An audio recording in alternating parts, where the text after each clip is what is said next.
Primeiro causo: o choro da fazenda velha.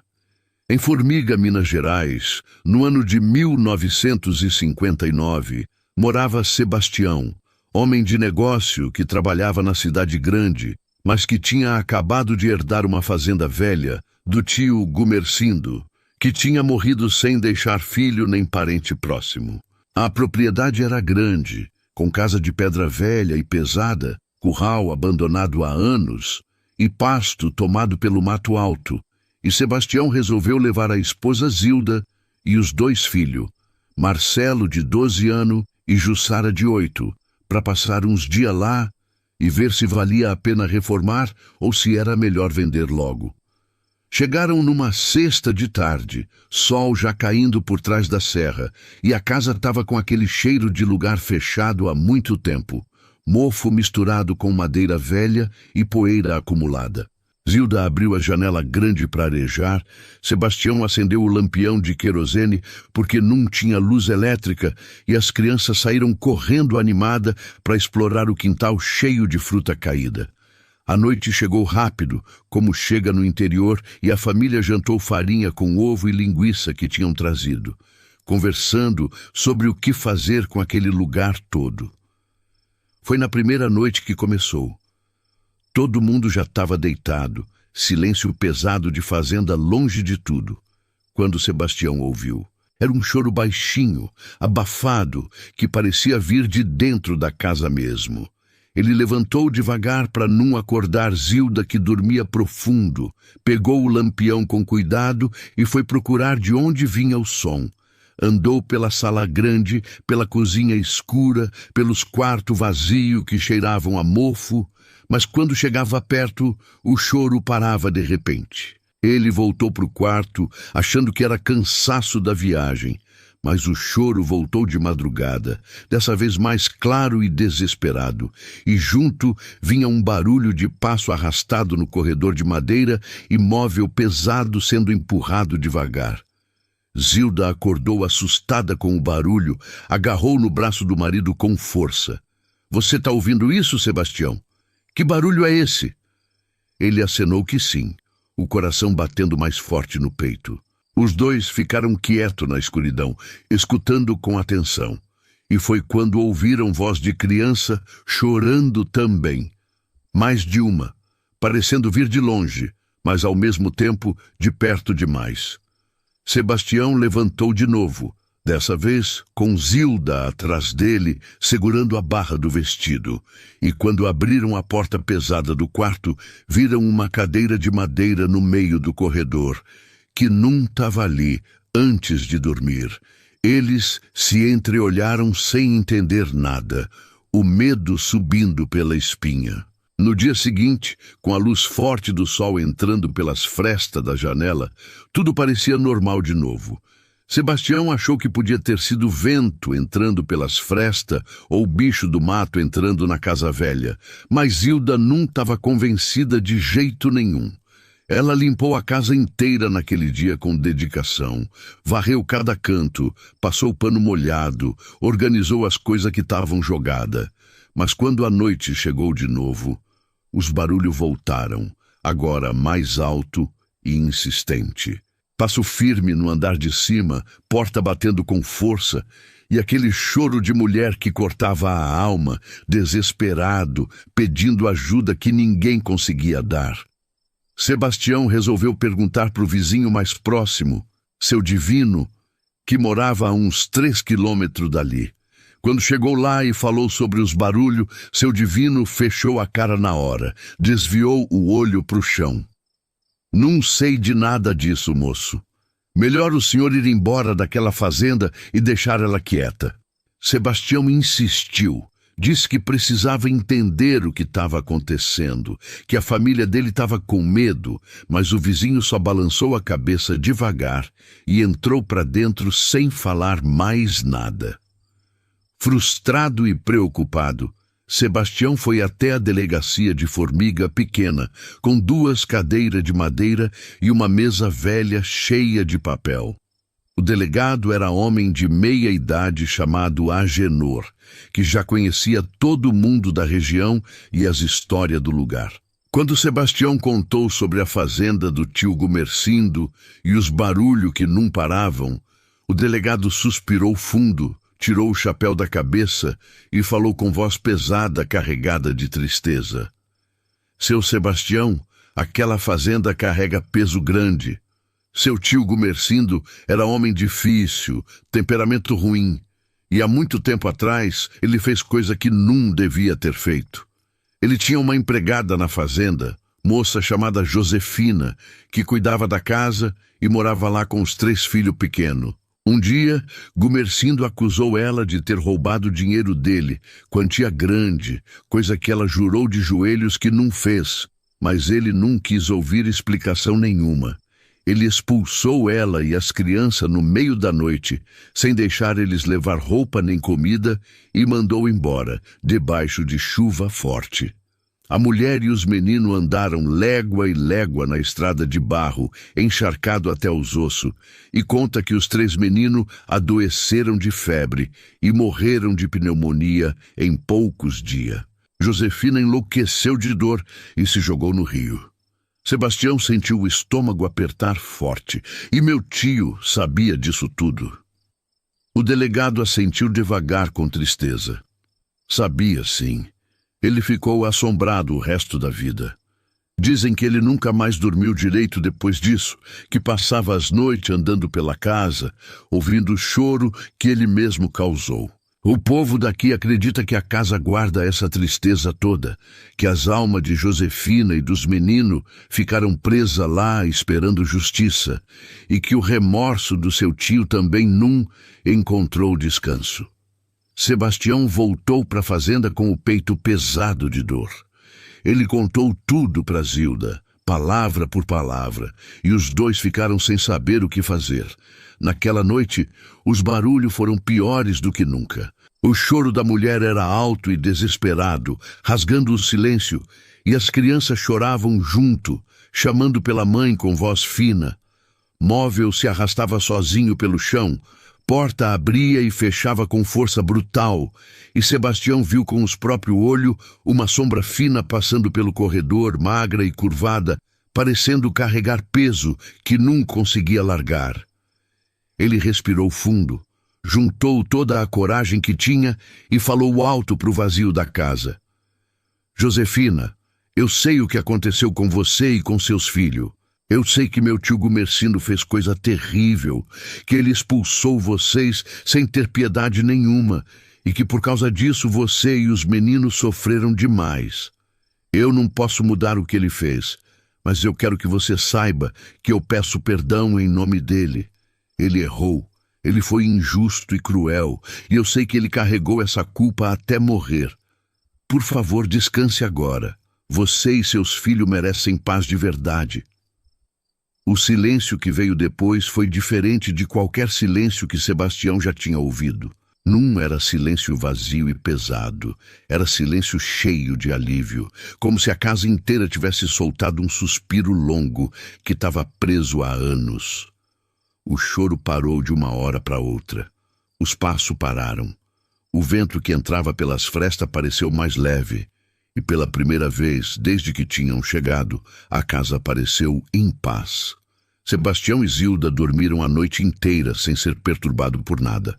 No dia seguinte, eles arrumaram as coisas com calma, trancaram a fazenda e voltaram para a cidade. Sebastião vendeu a propriedade meses depois para uma família que reformou tudo. Pintou as paredes, trocou as portas e nunca mais ninguém relatou barulho. A casa tinha guardado a dor e o remorso de Gumersindo por tanto tempo que só conseguiu descansar quando alguém finalmente pediu perdão pelo que ele tinha feito. Sebastião aprendeu naqueles dias que tem assombração que não nasce do mal puro e simples, mas da culpa que nunca encontrou descanso, do remorso que fica preso entre as paredes de um lugar, esperando que alguém reconheça o erro e peça perdão de coração. Ele aprendeu que perdão tem poder mesmo quando vem tarde, mesmo quando vem de outra pessoa, porque o que importa é que a dor seja reconhecida e que as almas possam finalmente seguir em paz. A gente carrega as consequências da própria ação, e quando a gente faz mal para alguém, sem motivo, sem piedade, esse peso não some só porque a gente morre. Ele fica assombrando, cobrando, até que alguém tenha coragem de olhar para a verdade e dizer que aquilo foi errado. Só então a paz pode chegar, tanto para quem sofreu, quanto para quem causou o sofrimento. Mas tem assombração, que não vem da culpa nem do remorso. Vem de coisa bem diferente. Vem de amor que não consegue partir mesmo depois da morte. Segundo causo, a cadeira da varanda. Em Sobral, no Ceará, no ano de 1965, morava a família da dona Neuza, viúva de 60 e poucos anos, que tinha criado 5 netos sozinha depois que o marido, seu Damião, morreu de derrame fulminante numa manhã de domingo. Seu Damião era homem bondoso e paciente, daqueles que passava o dia inteiro sentado na cadeira de balanço da varanda, vigiando os netos brincar no quintal de terra batida, acenava para eles quando passavam correndo atrás de pipa, chamava a atenção quando via algum perigo se aproximando, e de noite ficava ali mesmo contando história das estrelas e da lua cheia que clareava tudo. A cadeira de balanço era de madeira pesada de lei, feita pelo próprio Damião quando era jovem e forte, e tinha o assento gasto e brilhoso de tanto uso ao longo dos anos. Ele passava horas e horas ali, balançando devagar no ritmo que acalmava a alma, fumando o cigarro de palha, enrolado com capricho, olhando a vida passar na rua de terra. Quando morreu de repente, logo depois da missa, a família enterrou ele com dor profunda no coração. E Dona Neuza deixou a cadeira na varanda, no mesmo lugar de sempre, porque não tinha coragem de tirar nem de guardar no quarto dos fundos. Foi uns 15 dias depois do enterro que começou a acontecer as coisas estranhas. A neta mais nova, Fabiana, de 6 anos, estava brincando no quintal com boneca de pano quando entrou correndo na casa e falou para a avó com o olho arregalado de susto: "Vó, a cadeira do vô tá balançando sozinha lá fora." Dona Neuza achou que era vento da tarde, mas quando foi olhar pela janela, não tinha vento nenhum soprando, o ar estava parado e quente, que nem sempre fica no sertão, e a cadeira balançava devagar e certinha, no mesmo ritmo exato que seu Damião balançava quando estava vivo sentado ali. Todo dia, ela sentiu um arrepio forte subir pela espinha, mas não falou nada pros netos para não assustar eles com coisa de morte e de além. Só que a cadeira continuou balançando todo santo dia sem falhar, sempre no mesmo horário da tarde, 3 horas em ponto, quando seu Damião costumava sentar para descansar depois do almoço farto.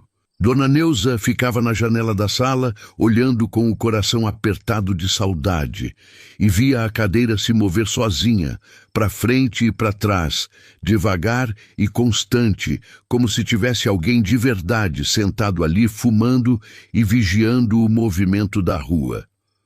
Os netos começaram a reparar também com o passar dos dias.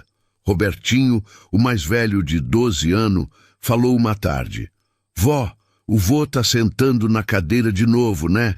Eu sinto ele ali, sinto o cheiro do cigarro dele." Dona Neuza não sabia o que responder pro menino esperto. Ela queria acreditar que era só vento ou a madeira velha rangendo com o calor forte do meio-dia, mas no fundo do coração dela, ela sabia que era outra coisa, algo que a razão não explicava, mas que o coração reconhecia sem dúvida. A cadeira passou a se mover em momento bem específico também, e isso foi o que mais chamou a atenção de todo mundo na casa. Quando os netos ficavam tristes por alguma coisa boba, quando brigavam entre eles no quintal por causa de brinquedo, quando algum estava doente de cama com febre alta, a cadeira balançava mais forte e insistente, como se estivesse chamando a atenção deles, como se estivesse dizendo, sem precisar de palavras, que estava ali cuidando e vigiando de perto como sempre fez. Fabiana ficou com febre muito alta uma semana inteira. Quase morreu de pneumonia que pegou no pulmão. E a cadeira balançou a noite inteira sem parar nenhum segundo, fazendo barulho no chão de madeira, enquanto Dona Neuza cuidava da menina suada, com pano molhado na testa quente.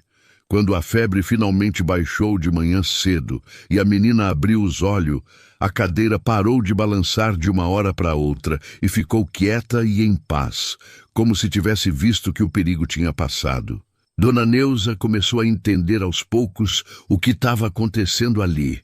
Não era assombração ruim nem coisa para ter medo e correr assustado. Era seu Damião, que não tinha conseguido partir de vez para o descanso eterno prometido, que ficou ali na varanda cuidando dos netos que ele amava tanto quanto amava a própria vida, vigiando eles de longe, mas presente, protegendo como sempre fez desde que nasceram pequeno. Ela começou a falar com a cadeira vazia todo dia de manhã cedo, quando acordava antes do sol nascer. Bom dia, Damião, meu velho querido. Os meninos tão bem e crescendo forte. Pode ficar tranquilo no seu canto aí. E a cadeira dava um rangido leve na madeira velha, como se tivesse respondido que estava ouvindo e que estava tudo bem com ele. Os vizinhos da rua achavam muito estranho aquilo tudo. Alguns diziam baixinho nas portas que Dona Neuza estava ficando louca de tanto sofrer a morte repentina do marido. Mas ela não ligava nem um pouco para o que falavam dela pelas costas. Ela sabia bem o que estava sentindo no peito apertado. Sabia que o marido dela não tinha ido embora de verdade para o outro lado do mundo. Que o amor profundo dele pelos netos era tão grande e verdadeiro que tinha ficado ali grudado, preso naquela cadeira de madeira pesada que ele mesmo fez, cuidando, vigiando, protegendo do jeito que sempre fez quando estava vivo. Um dia de tarde quente de verão, Robertinho caiu da árvore grande do quintal, onde subia para pegar manga e quebrou o braço esquerdo com um estalo seco. Dona Neuza ouviu o grito de dor do menino lá da cozinha, saiu correndo assustada, e quando olhou rapidinho para a varanda, antes de correr para o quintal, a cadeira estava balançando descontrolada e rápida, nervosa e agitada, como se tivesse desesperada com o que tinha acontecido com o neto.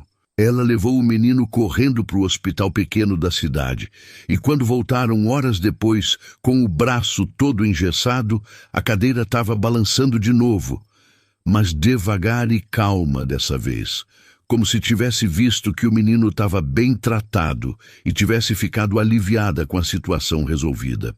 Os anos foram passando devagar, mas certo, e a cadeira continuou firme, lá na varanda da casa, balançando sozinha nos momentos certo e importante da vida dos netos, respondendo direitinho às emoções fortes deles, trazendo conforto silencioso quando eles mais precisavam de amparo invisível. Dona Neuza foi envelhecendo com o tempo natural, os cabelos ficando todo branco que nem algodão, os netos cresceram e viraram adulto responsável, casaram e tiveram filho próprio para criar, mas a cadeira continuou fiel na varanda da casa velha, presente todos os dias, firme no lugar, guardando a memória viva de seu Damião e o amor imenso que ele não conseguiu levar embora quando o coração parou. Quando Dona Neuza morreu em paz na própria cama, já velhinha, com 90 e poucos anos cumprido e bem vivido, a família se reuniu para decidir o que fazer com a casa herdada e com as coisas dela. Os netos, já crescidos e com família própria estabelecida, se reuniram emocionados na sala e decidiram que a cadeira ia ficar na varanda para sempre, como homenagem sincera ao avô querido que nunca tinha partido de verdade do lado deles. E até o dia distante que a casa foi vendida para outra família que vinha de longe, muitos anos depois, a cadeira continuou balançando sozinha quando queria, sempre nos mesmo horário de sempre, guardando firme a presença de um amor que não conhece fim nem aceita separação, Tem amor que é maior que a própria vida, que não cabe só nesse mundo e transborda para o além. Quando a gente ama de verdade, a morte vira só um detalhe, porque o coração não conhece distância nem aceita fim. O que a gente deixa de bom fica para sempre, mas nem todo segredo enterrado fica quieto no fundo. Tem coisa que grita pedindo para ser descoberta. Terceiro causo: o segredo do poço. Em Mossoró, Rio Grande do Norte, no ano de 1951, a família do seu Hélio se mudou para um sítio afastado que tinha comprado barato demais, tão barato que a esposa dele, Dona Lourdes, achou estranho logo de cara e comentou com desconfiança. O lugar era bonito e bem cuidado, tinha casa grande de tijolo vermelho, pomar com manga e cajueiro carregado de fruta, e terra boa e fértil para plantar o que quisesse. Mas lá no fundo do terreno, perto do mato fechado e escuro, tinha um poço velho de pedra, todo trancado com corrente grossa e cadeado enferrujado, que ninguém sabia quem tinha posto ali nem por quê. Seu Hélio perguntou para o antigo dono sobre o poço trancado, mas o homem desviou o assunto rápido demais. Disse que era poço seco, que não prestava mais, que a água tinha acabado há tempo e que era melhor deixar trancado mesmo para ninguém cair dentro por acidente. Seu Hélio achou a explicação estranha e incompleta, mas não deu muita bola para o assunto naquele momento. Tinha muito trabalho pela frente para arrumar a casa e começar a plantar. A família era pequena e unida, só seu Hélio, Dona Lourdes e a filha única Natália, de 9 anos. Eles se instalaram na casa com alegria, limparam tudo com capricho, arrumaram os quartos com as coisas que trouxeram e começaram a vida nova no sítio com esperança de dias melhores longe da cidade apertada. Tudo ia bem e tranquilo, até a primeira noite de lua cheia que iluminava o terreno todo. Natália acordou assustada e suada, dizendo para a mãe que tinha ouvido alguém gritando lá de fora. Um grito fino e desesperado, de mulher jovem, que parecia vir de longe, mas soava perto demais da casa. Seu Hélio levantou da cama, pegou a lamparina de querosene e saiu no quintal escuro. Mas não viu nada de diferente, só o silêncio pesado da noite e o canto de grilo no mato. Ele voltou para o quarto dizendo para a filha assustada que tinha sido sonho ruim, mas no fundo ele tinha ouvido também, só não quis admitir para não assustar a família toda. Na noite seguinte, o grito voltou com força, mais alto e mais desesperado do que antes. E dessa vez, Dona Lourdes também ouviu claro. Hélio, tem alguém pedindo socorro lá fora. Vai ver o que é. Ele saiu de novo, dessa vez com a espingarda velha na mão e o coração acelerado, e andou pelo terreno todo iluminado pela lua, mas não achou ninguém em lugar nenhum. Foi quando ele chegou perto do poço, trancado, com corrente, que o grito ficou mais forte e mais claro, vindo de dentro da terra, debaixo das pedras fundas. Socorro! Me tira daqui! Tô com frio! A voz era de mulher jovem, sofrida e desesperada, e seu Hélio sentiu o sangue gelar nas veias e o cabelo arrepiar na nuca. Ele gritou de volta tremendo. Quem tá aí embaixo? Como você foi parar aí dentro? Mas a voz só repetia igual, como se não ouvisse a pergunta. Socorro! Me tira daqui! Tô com frio e com fome! Seu Hélio voltou para casa tremendo dos pés à cabeça. Contou tudo para Dona Lourdes com voz baixa, e os dois passaram a noite acordado, sem dormir um minuto, sem saber o que fazer com aquilo. No dia seguinte, de manhã cedo, ele foi atrás de informação na cidade, perguntou para os vizinhos mais velhos da região, que moravam por ali há décadas, mas ninguém queria falar sobre o sítio, nem sobre o poço maldito. Até que encontrou um velho chamado Trajano, que tinha morado na região a vida inteira e conhecia as histórias que o povo escondia com medo. Seu Hélio, aquele sítio tem história pesada que ninguém gosta de lembrar nem de contar. O dono anterior, homem chamado Genésio, era viúvo ranzinza e tinha uma filha única, moça bonita chamada Edilene, que era a alegria dele. Ela se apaixonou por um rapaz da cidade, filho de gente pobre e trabalhadora, e quis fugir com ele para casar longe dali. O pai descobriu o plano por acaso, ficou tomado de raiva cega e orgulho ferido, e fez coisa que nenhum pai devia fazer nunca. Ele pegou a moça à força, levou ela até o poço velho que ainda funcionava naquela época, jogou ela lá no fundo escuro e trancou a boca do poço com corrente pesada e cadeado. Deixou a própria filha morrer de fome e sede no escuro, sozinha, só porque ela tinha desobedecido à vontade dele. Seu Hélio sentiu náusea subindo pela garganta. E ninguém fez nada? Ninguém procurou a moça quando ela sumiu? Trajano balançou a cabeça devagar, com tristeza profunda. O pai contou para todo mundo que ela tinha fugido com o namorado na calada da noite, que tinha ido embora da cidade para longe. O rapaz apaixonado sumiu também. Dizem que foi embora de desgosto quando não achou ela. E ninguém mais tocou no assunto com medo. Genésio viveu sozinho no sítio por muitos anos depois disso, até que ficou doente grave e morreu sem contar a verdade para ninguém.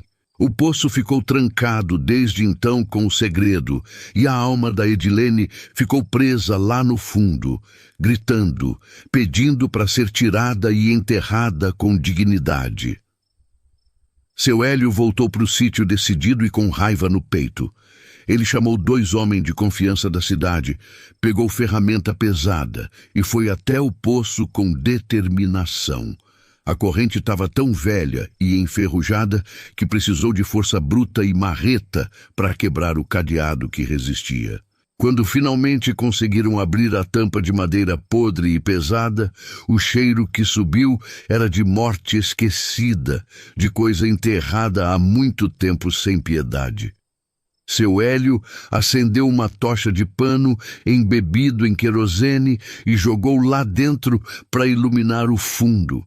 E lá embaixo, sentado contra a parede úmida de pedra, tinha os restos de uma pessoa e resto de roupa rasgada e suja.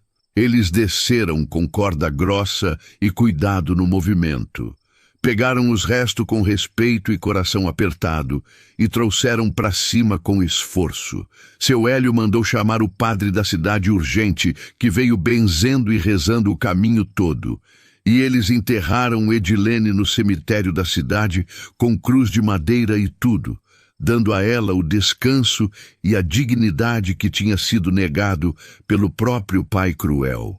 Durante o enterro simples, Dona Lourdes chorou como se conhecesse a moça pessoalmente, e Natália deixou flor branca colhida no pomar em cima do caixão de tábua. Naquela noite de volta ao sítio, o lugar ficou em silêncio completo e profundo pela primeira vez desde que tinham chegado. Não tinha mais grito rasgando a madrugada, não tinha mais pedido de socorro desesperado, não tinha mais voz sofrida e esquecida vindo do poço fundo. O poço foi tampado de vez com tábua forte, coberto com terra boa e pedra pesada, e seu Hélio plantou um pé de cajueiro pequeno em cima dele para que nunca mais fosse mexido nem lembrado. A família continuou morando no sítio em paz, plantando e colhendo, e nunca mais ouviram nada vindo daquele lugar amaldiçoado. Seu Hélio aprendeu que tem injustiça que grita por reparação até ser ouvida, que tem alma que não descansa enquanto está esquecida no escuro sem nome, tratada como se nunca tivesse existido no mundo. Ele aprendeu que quando a gente dá dignidade para quem foi privado dela com crueldade, quando a gente traz luz para o que foi escondido na sombra por anos, a paz finalmente pode chegar para todo mundo. Edilene não queria vingança contra ninguém. Só queria ser lembrada como pessoa, ser enterrada como gente merece, ter o nome dela falado de novo com respeito. Tem sofrimento que só acaba quando a verdade vem à tona. Enquanto tiver alma pedindo para ser vista, a gente tem obrigação de olhar e fazer o certo. Justiça atrasada ainda é justiça, e dignidade nunca perde o valor, mesmo chegando tarde. Mas nem sempre o que vem das águas é alma pedindo descanso. Tem vez que o que chama do rio não quer paz, quer companhia. Quarto causo, a voz que vinha das águas. Em Manacapuru, no Amazonas, no ano de 1967, morava Inácio, pescador experiente de 40 e poucos anos que conhecia o rio Solimões como conhecia a palma da própria mão calejada. Ele pescava desde menino pequeno, tinha canoa própria bem cuidada, rede boa e resistente, e fama de nunca voltar para casa sem peixe farto na cesta. O povo da região respeitava ele com admiração. Dizia que Inácio tinha sorte abençoada nas águas profundas, e ele sempre dividia o peixe com generosidade com quem precisava de ajuda. Inácio era viúvo há 5 anos. Morava sozinho numa casa de madeira simples na beira do rio, e passava os dias inteiros pescando e os fins de tarde consertando rede rasgada e fumando cigarro de palha sentado na porta. Ele não tinha medo de nada no rio, conhecia bem as correntezas perigosas, sabia exatamente onde tinha pedra escondida, onde tinha cardume de peixe grande e nunca se metia em confusão com ninguém. Mas tudo mudou de figura numa tarde quente de outubro, quando o sol começava a descer devagar no horizonte e o céu ficava vermelho como brasa acesa. Ele estava voltando da pesca do dia, remando devagar e satisfeito com a rede cheia de tambaqui gordo, quando ouviu pela primeira vez. Era uma cantiga suave e melancólica, voz de criança cantando baixinho, melodia estranha e bonita que ele nunca tinha ouvido antes em lugar nenhum. A voz vinha de dentro do rio mesmo, debaixo da água escura, e parecia estar seguindo a canoa dele. Inácio parou de remar de repente, prestou atenção com o ouvido atento, e a cantiga continuou fluindo mais clara, mais próxima da superfície. Ele olhou com cuidado para a água escura do rio, e não viu nada de diferente, só o reflexo distorcido do céu avermelhado do entardecer. Mas a voz continuava cantando sem parar, e agora tinha palavra clara que ele conseguia entender direitinho. Vem brincar comigo, tio. Vem ver minha casa bonita no fundo. Vem brincar comigo debaixo da água. Inácio sentiu um arrepio diferente e estranho subir pela espinha e remou mais rápido em direção à margem e voltou para casa sem olhar para trás nenhuma vez. Na tarde seguinte, ele voltou para o mesmo lugar para pescar de novo, e a cantiga começou imediatamente, assim que a canoa entrou naquela parte específica do rio. Dessa vez era mais insistente e mais doce ainda, e junto com a voz veio uma imagem clara na água turva. Inácio viu, claro como dia de sol, um menino pequeno de uns 7 ou 8 anos, flutuando devagar debaixo da superfície, olhando para ele com olho grande e muito triste, acenando com a mão pequena, pedindo com gesto para ele descer lá embaixo. O menino tinha roupa velha toda rasgada, cabelo comprido balançando suave na correnteza lenta e um sorriso que gelava o sangue nas veias. Inácio conhecia muito bem as histórias que o povo contava nas rodas de conversa sobre criança afogada que ficava presa no rio sem conseguir partir para o descanso, alma perdida que não sabia que tinha morrido e ficava chamando os vivos para brincar no fundo escuro e gelado. Ele sabia que não podia atender o chamado de jeito nenhum, não podia olhar muito tempo direto e nem responder com palavra nenhuma. Mas a voz era tão doce e tão solitária que ele quase sentiu pena profunda no coração apertado. Vem, tio. Tô sozinho aqui há tanto tempo esquecido. Ninguém brinca comigo nunca. Vem só um pouquinho, só para eu não ficar sozinho mais. O menino estendia a mão molhada e pálida para cima da água, e Inácio sentiu uma vontade estranha e forte de tocar na mão dele, de mergulhar fundo e ver a casa bonita que ele falava com empolgação inocente. Mas algo profundo dentro dele gritou perigo alto, e ele remou para longe com força desesperada, o coração batendo descompassado no peito. Quando chegou em casa tremendo dos pés à cabeça, Inácio contou tudo para o vizinho Alcebíades, homem velho e sábio que conhecia o segredo do rio. Alcebíades fechou a cara na hora preocupado. Inácio, você foi chamado pelo encantado das águas. É alma de menino que morreu afogado anos atrás e ficou preso entre os mundos, sem entender que já foi embora da vida. Eles ficam sozinho e confuso no fundo, com saudade de brincar, de ter companhia quente de gente viva, e chamam os vivos para descer com eles. Se você tivesse tocado na mão gelada dele, se tivesse mergulhado como ele pediu, você não voltava mais nunca. Seu corpo ia aparecer boiando inchado dias depois rio abaixo, e sua alma ia ficar lá embaixo com o menino para sempre, repetindo o ciclo sem fim. Inácio sentiu o sangue gelar até os ossos. E o que eu faço agora, seu Alcebíades? Ele me chamou 2 vezes já, e eu tenho que pescar todo dia naquele pedaço. É meu único sustento. Alcebíades suspirou fundo e pesado. Você tem que resistir com todas as forças que tiver. Não olha para a água quando ouvir a cantiga começar. Não responde nada. Não sente pena dele, por mais triste que pareça. E, principalmente, não toca na água com a mão se ele aparecer implorando. Usa a reza forte, usa a fé verdadeira, mas não cede ao chamado doce de jeito nenhum, porque é armadilha. Inácio voltou para o rio no dia seguinte com terço benzido no pescoço e oração decorada na boca. A cantiga começou de novo no mesmo lugar, mais alta, mais insistente do que antes.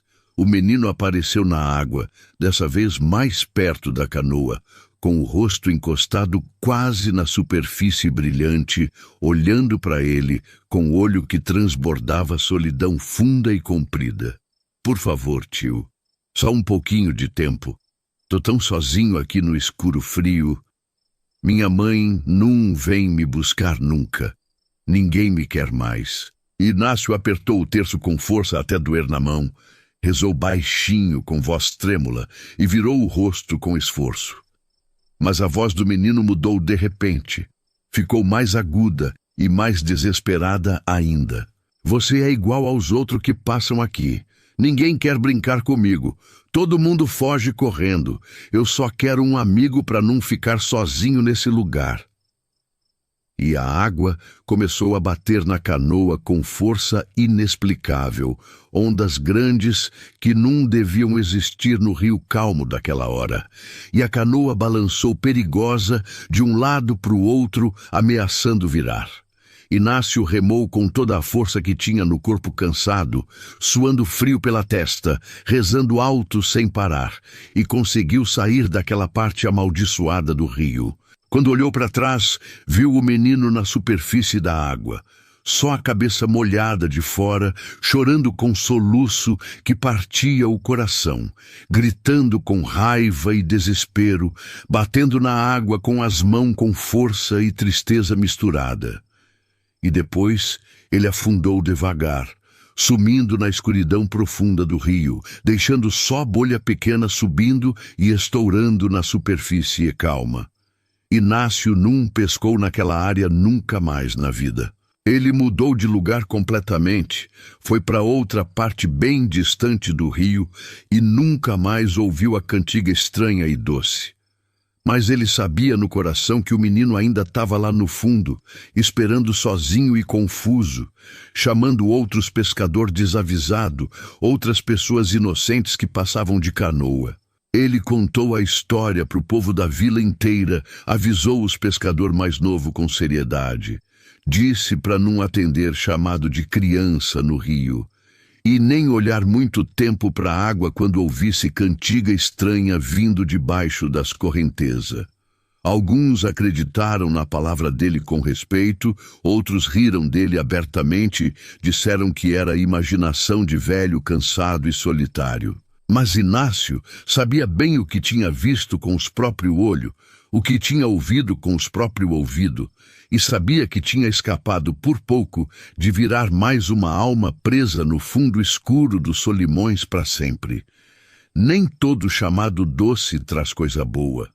Tem voz que encanta só para aprender, tem inocência que virou armadilha sem querer. A solidão transforma até o mais puro em perigo mortal. E assim me despeço da prosa de hoje. Meu povo do coração, o que ficou nessas histórias não foi só o arrepio, foi o peso do remorso que não deixa ninguém em paz e a força do amor que nem a morte dá conta de levar embora. Uma mostra que erro sem perdão vira assombração. A outra ensina que cuidado verdadeiro continua mesmo quando os olhos já se fecharam. A vida da gente é feita dessas escolhas miúdas do dia a dia. O que você faz com o outro cedo ou tarde volta pro peito da gente. Por isso eu digo, se errou, reconheça. Se ama, demonstre. Se pode proteger, proteja enquanto há tempo.